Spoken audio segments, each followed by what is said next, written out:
Յոգայով զբաղվող մարդիկ չեն ուտում մսամթերք։ Ինչի չեն ուտում։ Այո։ Նախ դա բոլորի համար չի, դրան պետքա գալ հասնել։ Այսինքն առաջնային էտապում նորմալ է, որ դու միս ես ուտում։ Դա արդեն խորը պրակտիկայով զբաղվողների համար։ Ինչի, որովհետև մենք սկսում ենք ամեն ինչին ուշադիր լինել։ Մենք փորձում ենք հասկանալ միսը, ինչքանով է մեզ համար կառուցողական։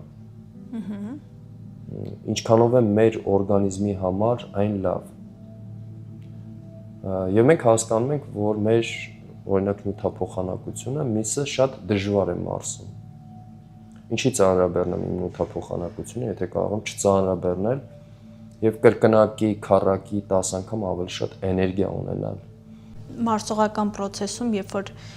միսը մարսելը երկար ժամանակ է պահանջում, մենք նաեւ կորցնում ենք մեծ էներգիա։ Միանշանակ։ Մենք ինչի ենք սնվում։ Սնունդը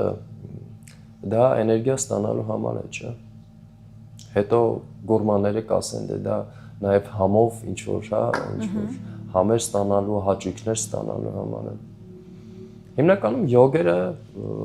իրական յոգերը, հա, ովքեր որ խորացել են պրակտիկայի մեջ, իրենք համերի հետ խնդիր չունեն, հա, բայց չեն ուտում համով, որ հաճույք ստանան, այսպես ասած, հա։ Հաճույքը մենք 1000 տեղից կարանք ստանանք։ Եվ կա, օրինակ ասենք, վատ սննդակարգ, որը քեզ էլի հաճույք է պատճառում, բայց վատ է դա քեզ համար, չէ՞։ Խվածներ կան, բաներ կան, որոնք հաճույք կարող են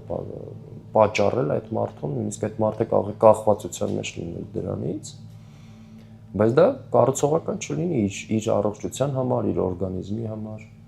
Դրա համար այդ մարդը պետքա զգուշանա, հետո հրաժարվի եւ ավելի ընտրի ճիշտ սննդակարգ իր գործի համար, իր առօրյա կյանքի համար ամեն մարդ պետքա գտնի իր, այսպես ասած, ձևը սնվելու։ Հա, որովհետեւ ես յոգերին մի տեսակ սնունդ եմ առաջարկելու, ոչ յոգերին ուրիշ տեսակ սնունդ եմ առաջարկելու։ Այն մարդիկ, ովքեր մտային աշխատանք են կատարում, նրանք մի ձևով պետքա սնվեն, ովքեր